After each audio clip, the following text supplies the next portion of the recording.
Hey everyone, thanks so much for joining me today. All right, so I'm excited to discuss this new topic with you. I recently attended a conference for colleagues and employers to discuss how both sides can continue to support students and graduates transition into career success. And I walked away with many thoughts. And one that really surprised me is why we're here today. It's what Dr. Ayman Ahmed from Dubai cited to be the skill that will have the most impact on one's career. So, we're going to discuss this today and to help you figure out if you possess it and how you can sharpen it. And if you don't, it's something that you can learn. So, hello, everyone. Thanks so much for joining me today. My name is Ro Leathers, and I'm a certified career coach. Welcome back to my channel and your dedicated space for unraveling the intricacies of career advancement, fluctuating job market, and exploring strategies for career success. Okay, so if you're anything like me, you're eagerly awaiting to find out exactly what the most impactful skill is to have. Well, I have to admit that when Dr. Ahmed asked the audience the question, I had a couple of answers swirling in my head. And even after 15 years of career coaching, I I had a lot of knowledge, but I wasn't quite sure exactly what the answer was. So before I answer, I had to keep repeating the question to myself. What is the most impactful skill to have? Impactful. So I'm asking you the same thing. Let's take a survey here. Do me a favor, drop a comment below what you think the most impactful skill is to have in building your career. So, okay, so he didn't ask what the most important skill is.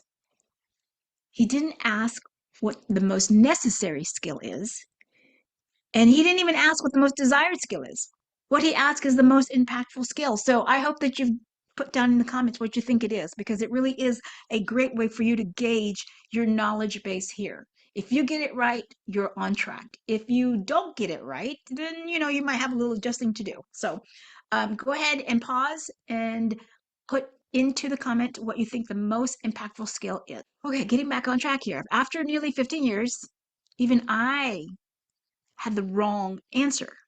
I had a handful of answers of what I think the skills are, and it was one of them, but I didn't realize it was the most impactful skill. So, according to Dr. Ahmed's research, filled with citations, the most impactful skill to have is the skill to network. Networking is the skill that will impact your career the most. Networking. So, while I wasn't surprised to hear that networking is important, I was surprised to hear that it will be the most impactful one to have. So if you're surprised as I am, drop me another comment. Say, yeah, wow, I didn't realize that. I guess I have to sharpen my skill in networking a little bit more. Okay, so let's break this down. Why is networking scientifically the most impactful skill? What is networking, right? So we have to get on the same page as this. So let's talk about what networking is. Let's define it for our purpose today. Networking is the process of establishing and maintaining professional relationships with individuals who can provide information, support, and opportunities to advance your career. Okay, so now that we've defined what we're talking about, what are the benefits of networking? Well, it gives you access to opportunities, right? Many job openings are not advertised. We hear that all the time. Networking helps you learn about hidden opportunities through your referrals, recommendations, people just maybe coming up in conversations. And then it also is a good way to gain information and insights.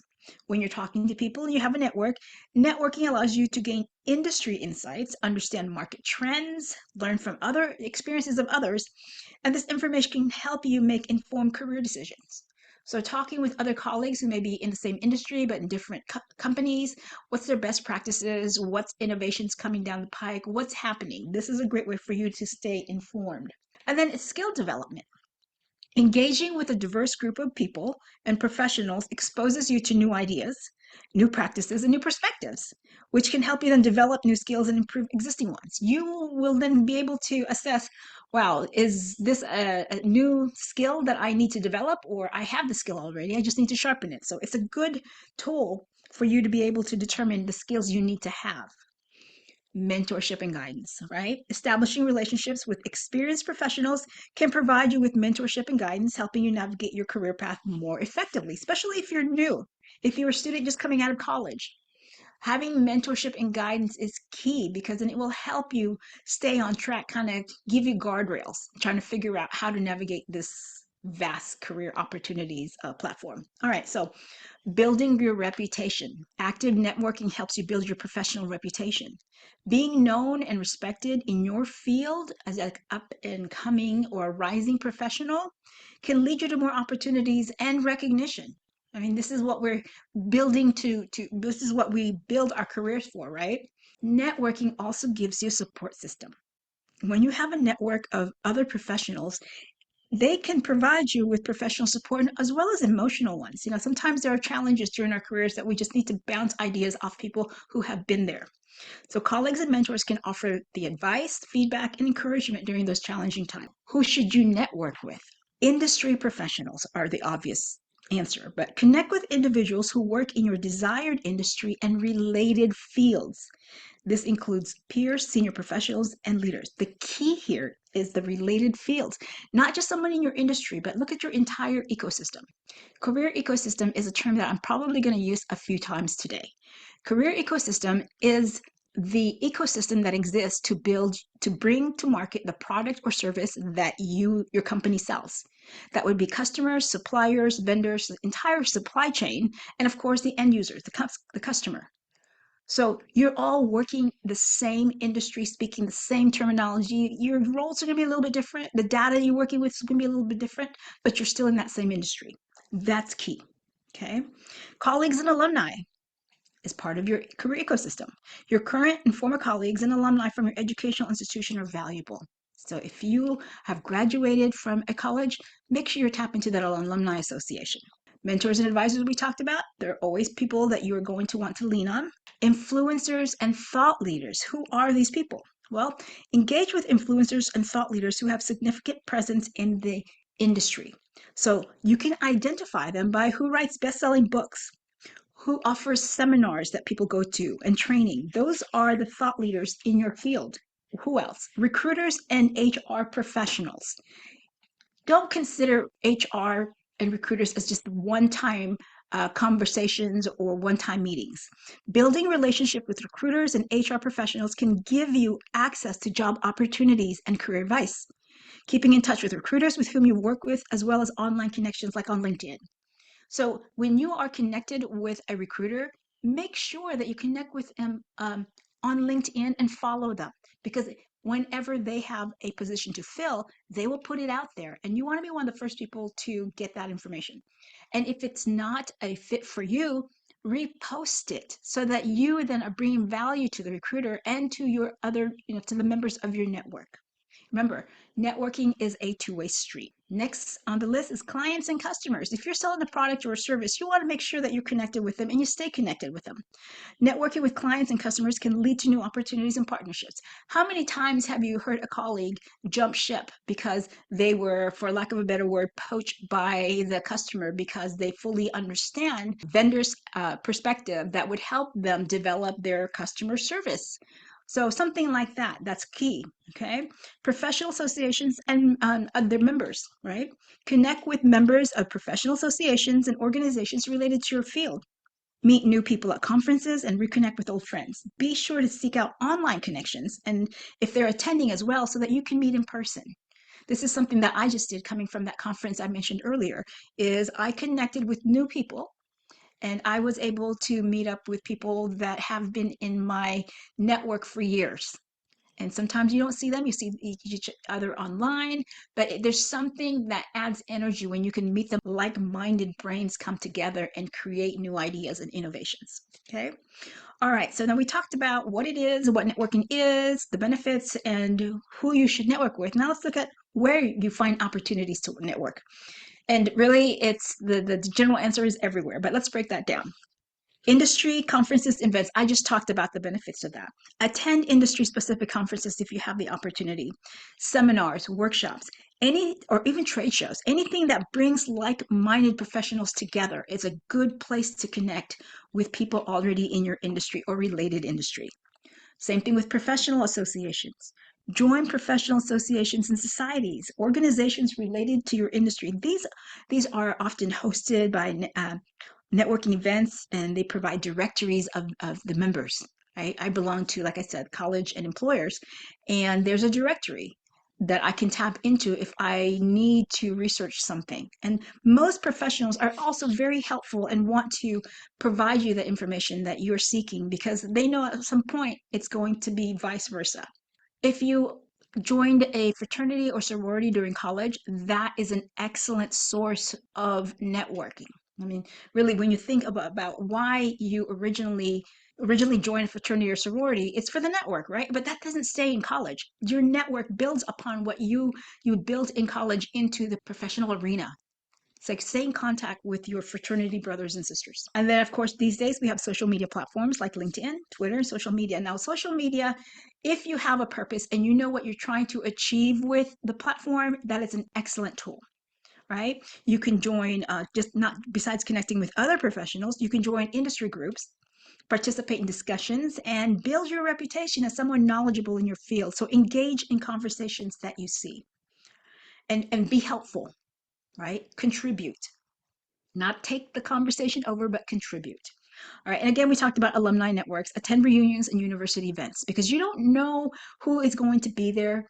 The goal when you go to college is to run industries, right? So who in your class has actually done well and maybe able to open doors for you. So those are good things to keep in mind. And then, of course, we talked about specific networking events, those that are really set up to network. And that could be at your local chamber of commerce level, right? Find out what's going in your geographic region, your town, your city, wherever you may live, and figure out how you can help and figure out what the events are. And then, of course, online communities and forums, join online groups, forums, discussions. And for me, as a career coach, I sometimes will jump into a discussion online for those seeking career advice. And it doesn't take away anything from me. If I have 5-10 minutes to spare, I will answer a couple of questions and direct them to resources that I know about. Okay. Volunteer opportunities is also a great place for you to network because volunteer industry in related events, projects, organizations, these can help like-minded professionals together. And then there's also a built-in, I don't know, a built-in desire to help the community and to give back.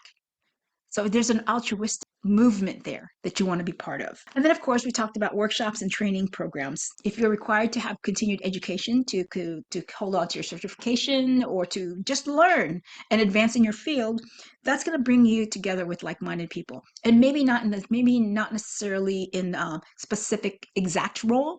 So you can talk to other people who may be, like I said, vendors in your career ecosystem, vendors, suppliers, whatever platform or arena that you are in. Okay. All right. So mentorship programs we talked about, participate in mentorship programs if your school has them or some companies have them as well. You can connect with experienced professionals who can provide guidance and support.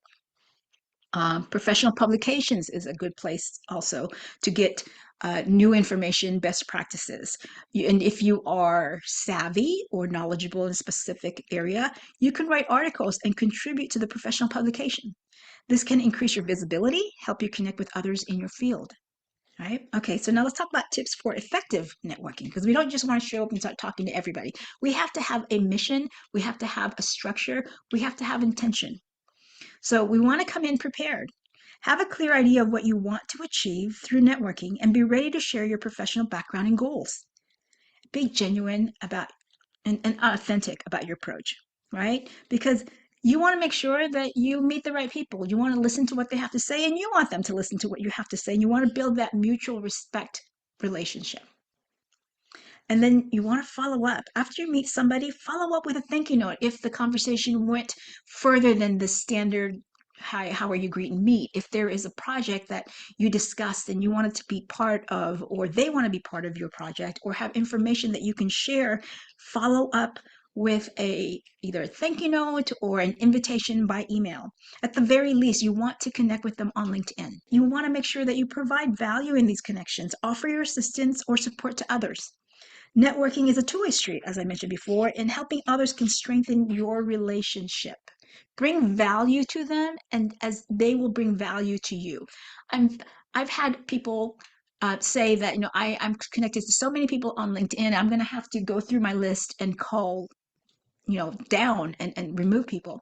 But I always say, well, they may have requested to connect with you, because they see value in the information that you post or value in being connected with you. So you may not see the value but that they bring you, but you may be bringing value to them. So before you call your list and cut people out, really figure out maybe this person, or maybe even reach out to them. Hey, I see what we're connected and I'm not exactly sure. What information can I give you?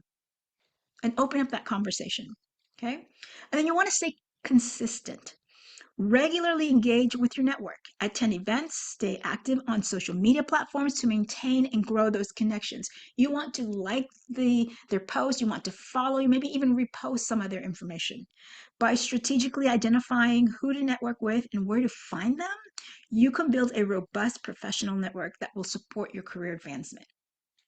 All right, so when should you network, right? Well, really, it's all the time, right? We talked about conferences and seminars. These events bring together professionals from your industry all over the country, sometimes all over the world. So that is like the perfect place for you to come prepared to network. And then we talked about workshops and training programs. You want to engage with the people in those classes. Don't just sit there and absorb what's being told to you. Connect with others because they're there for a reason. Who are they working for? Maybe you're looking at maybe pivoting your career, but you don't know that the person next to you is actually they have an opening with the employment that you may not know about or may not learn about because you haven't opened that conversation. So be open to conversations with new people. Trade shows and expos, those are great places to meet people because the companies come there to sell their product or services. And oftentimes, and I know this is probably just limited or restricted to startups, small companies, but I have more than a handful of times actually met the founder or co-founder of those companies because they're there to to advertise and promote their companies. And so those are good places to make contacts at a high level. All right, so company events. Don't forget to network with people that you already work with, that you may be working in a different department and you never cross paths. So attend company sponsored events, team builders, holiday parties, internal seminars, and connect with the colleagues. If your company is nationwide or worldwide, sometimes the only time you'll find yourselves with the opportunity to come face to face at these events. So make sure that you're open to meeting other people who work for the same company. And then it doesn't have to be that formal or that big. It could be a lunch break or maybe a coffee break, right?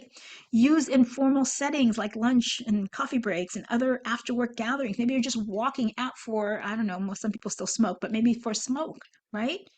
Talk to these people. Don't just stand there and, focus on yourself. Have open conversations. And if you're an introvert and you're going, oh my gosh, this is way too much for me, start small. Say hello, introduce yourself. Right? You don't have to have these blown out conversations with everyone. Just start. All right. So also, if your organization has cross department projects that you can volunteer for, that is a great place to begin because it will bring you there for a reason and you have a built-in topic to discuss, which is the project. And then if you're in school, there's academic settings as well that you can network. Again, we talked about alumni events. Those are wonderful places to begin, especially with those maybe reunions, reconnect with former classmates and professors and gather and talk about what you've done and what you're doing and look for opportunities to share. Academic conferences, if you belong to one. These events are great for meeting researchers, professors, and fellow students.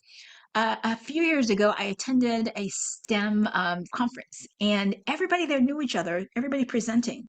And they were all researchers looking for funding. And the reason that they were all there, besides looking for funding, is looking for other projects and researchers that they can collaborate with, put their projects together to create a bigger platform.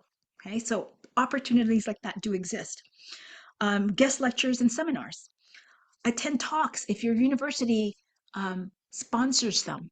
Attend talks and seminars at universities. Maybe it's your local organization, maybe whether it be in person or online. This is where you open yourself up to new ideas. This is where you learn about people. And when you see these speakers online, connect with them on LinkedIn. I think everybody is on LinkedIn at this point. It's a harder conversation to explain why you're not on LinkedIn. So make sure you do that. All right, so social and community events are great places for you to connect, right? Professional meetups. Join meetups related to your industry and interest. Some local places have that. You can find them usually online. If there's a meetup, attend those. And then volunteer activities is a great place for you to connect and to network. Volunteering for causes that you care about can help you meet individuals who are, like-minded. Look for causes that your industry supports. So for example, let's say you are in supply chain. That is what you do, and you want to connect with people who are in similar industries. Well, see if you can volunteer for maybe the local food bank, places, nonprofit organizations that take in large donations. Maybe you are a computer professional, software, coding, or whatever it is that you have.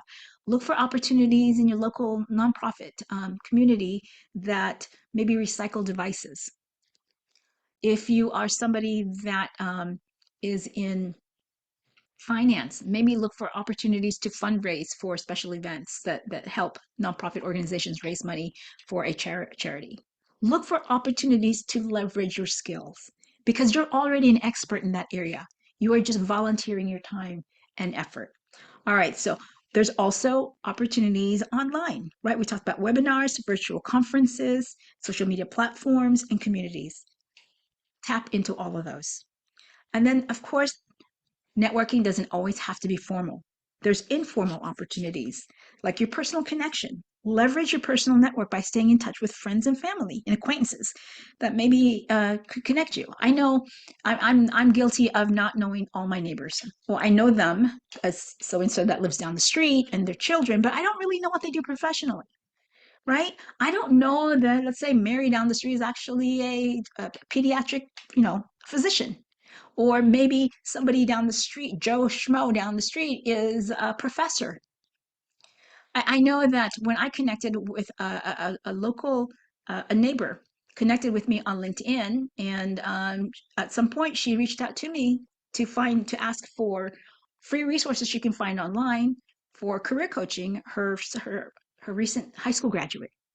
So that was that. I mean, if we weren't connected, she would not know what I did for a living, or she wouldn't have been able to tap into the resources that I was able to direct her to. So look for opportunities to meet your neighbors and find out what they do. And of course, hobbies and clubs. If you belong to a club or a hobby, talk to these people.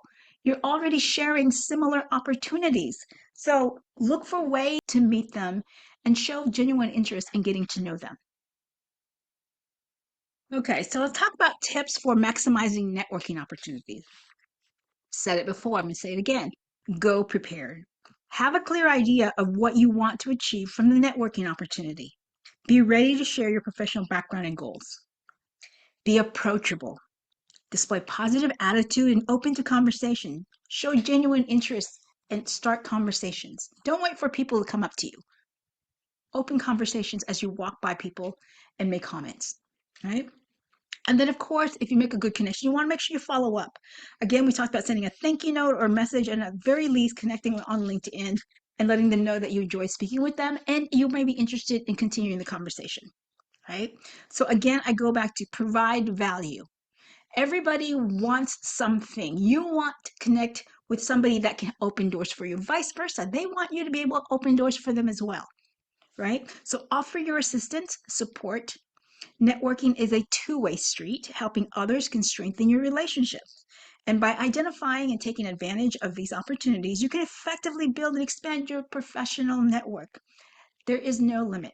Doors can open for you, okay, if you are willing to open doors for others. So now let's talk about how do you actually put all this together, right? What's the structure now that you have all this information? One is you have to attend an event. You can't network by yourself, so you're going to have to go where people are, whether that be in person or online. Participate in conferences, seminars, workshops, and other professional gatherings. Join professional associations. Become a member of industry-specific associations or groups, right? You want to be where the type of people you want to meet are, right? You want to leverage social media like LinkedIn. I'm on LinkedIn every day and I look for opportunities to like somebody's post, to share a comment, to repost.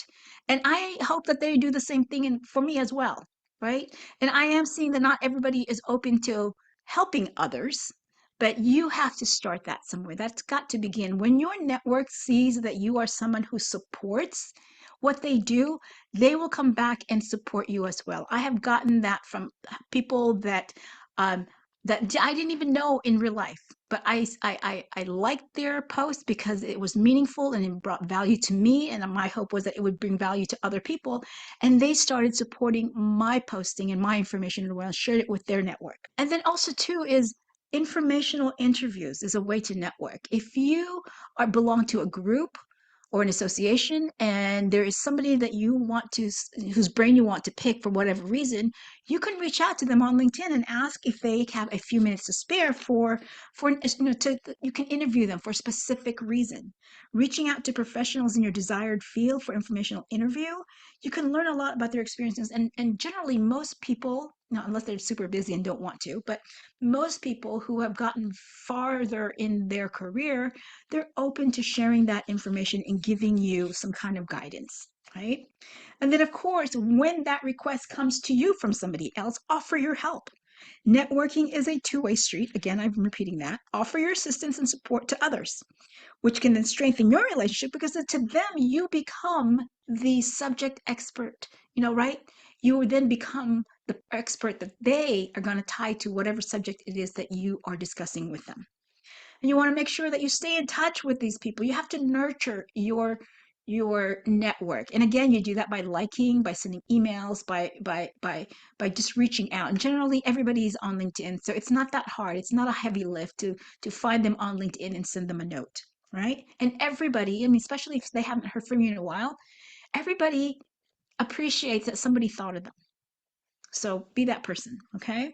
And again, authenticity is key. Show genuine interest in others and listen actively. Build those relationships. All right, so now let's talk about, well, okay, great. You're willing to do that, but exactly what are you going to say to these people, right? What are the talking points that you can have? So let's talk about that. When networking, especially as someone new to the process, having a set of good talking points can help you gain experience and confidence, right? So here's some things to consider that you can discuss. One is you have to go in knowing how to introduce yourself, right? Something like, you have to know your name, where you currently work, your position, your field of area, and, there's tied to the reason why you're all there at that event, right? Your educational background is also a talking point. Briefly mention your academic background if it's relevant, right? You can let them know that you recently graduated in an area in your degree.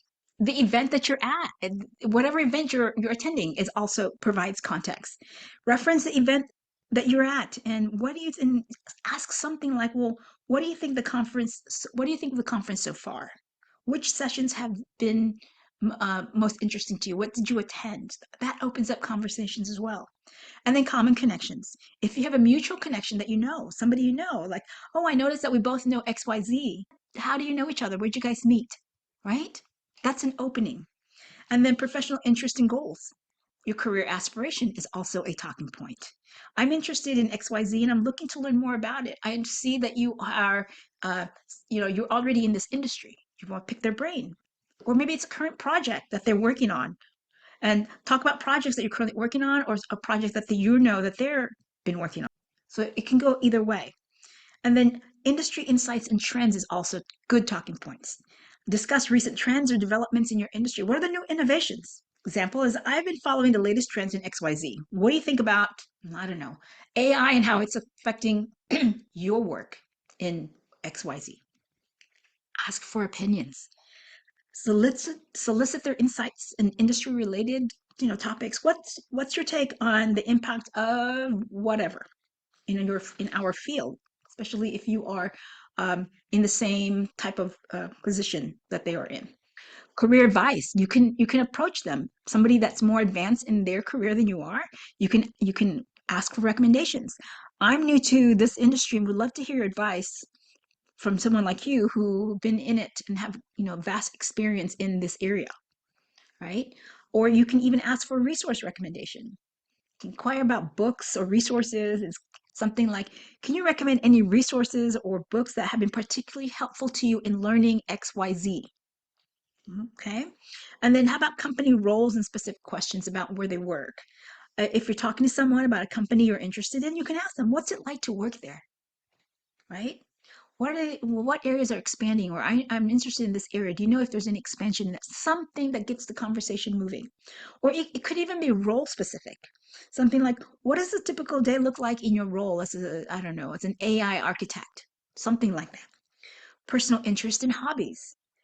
If you have a hobby that is something that you can connect with, absolutely bring that up. In my free time, I enjoy XYZ building, I don't know, drones, flying drones, coding, whatever. And how about you? Assuming that there's a common ground that's coming from, if you're both at a STEM conference or something, right? You have to tie that together. And then it could even be about work balance. If you know that they are part of a team that is innovating and just that they're heavy schedules, you can ask something like, how do you balance your work with your personal interests? Because I understand that you guys are really putting in all these hours building this this structure and architecture, something like that, right?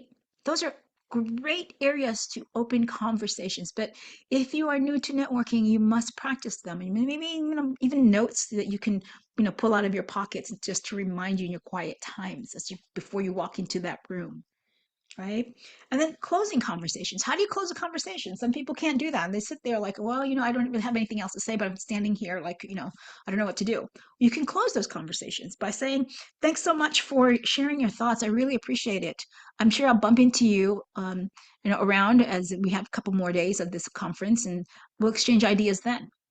Or follow up. You can say, I'd love to keep in touch. Can I connect with you on LinkedIn? And then you connect and then you can move on.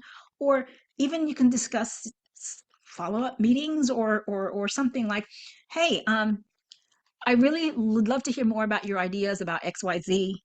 If you're free this afternoon, I know between sessions, I'd love to grab coffee and sit down with you and just learn more about what you're doing, about your project, something like that, right? Okay, so just recapping, you want to make sure that you practice active listening and you want to be genuine, right? You want to learn how to read the person. So that not everybody is going to be open to talking with you. I mean, that's just how life is, right? So you want to make sure that you read them. If they're looking around, not interested in what you're saying, they're likely not interested, and it's best for you to just to end that conversation. Look for somebody that wants to converse with you and ask them about them, what they're doing to show interest, right? Read the body language and practice. Practice these talking points that will get you moving in the right direction with conversation. Okay. So my goal is, by using these talking points, you can initiate and maintain engaging conversations and help you build valuable connections. And that'll help build your confidence in networking skills. Right. So I hope this recording has brought you value. That's my goal. And now that you know that networking is the most impactful skill you can have that will transform your career, I hope you apply them. If you have any questions, I'm always open to hearing them, opening up discussions. Like I said, drop them in the comment section below and let's see how we can help you develop the skill. Thanks so much. I'll see you in the next recording.